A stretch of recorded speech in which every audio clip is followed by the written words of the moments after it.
These are the project guidelines for the paper that you're going to write in leadership and management. And we're going to start with your cover letter. If you look on page 20 of your syllabus, it has all the sections that you should have in your paper, and it has the point value. The first thing that you see is a cover letter. It is a business letter that you write to your nurse leader to tell your nurse leader, thank you for all she's done. You need to make sure that this is a nice, positive, and appreciative letter.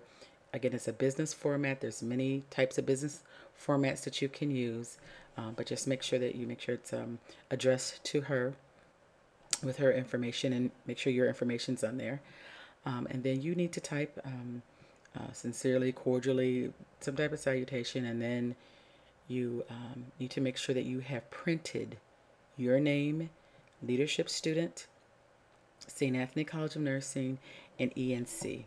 The ENC period is abbreviation for enclosure. It means that you're going to be enclosing a project to her or to him. So I boxed this ENC to show you what it should look like. It should not be bolded. It's regular type. You need to make sure that you leave some space in between how you've ended your letter and how you've printed your name so that you can sign your name. The things that most students get taken off for with this letter is that they forget to sign it, or they don't allow enough space for you to it to be signed. So just make sure you leave some space and make sure your letter is signed. The next thing, and then again, this letter should have a page number. It's a letter. It should just sit as the first thing on top. But when you open your binder, I should just see your cover letter first.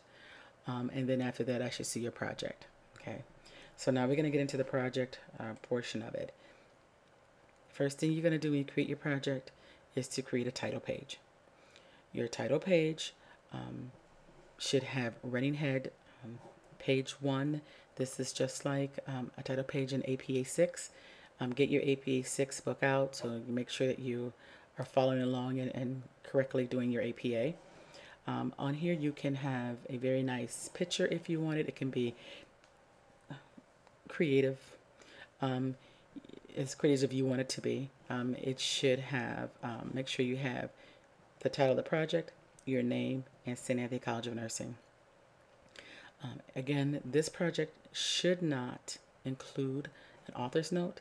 Usually that's for some type of financial affiliations, work affiliations, those types of things. And so, and again, it's usually for publishing, people who are publishing.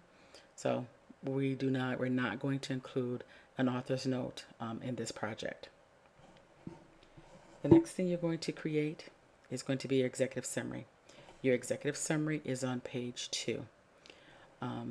You need to maintain, of course, the running head, the title, executive summary. It should be 1 page long and it should be bulleted. It should include the highlights of each section of your paper. It's like an abstract, except this is executive summary is business for an abstract. The difference is that it is bulleted, it is complete sentences, it should be double spaced, whereas an abstract is single spaced.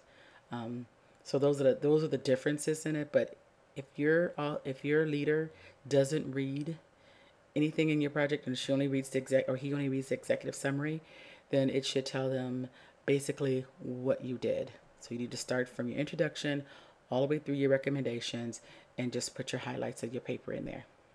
Most times after I read your project, I read the executive summary last to make sure that you've captured everything in the paper. The next section that you're going to write should be your table of contents. Your table of contents should be on page 3.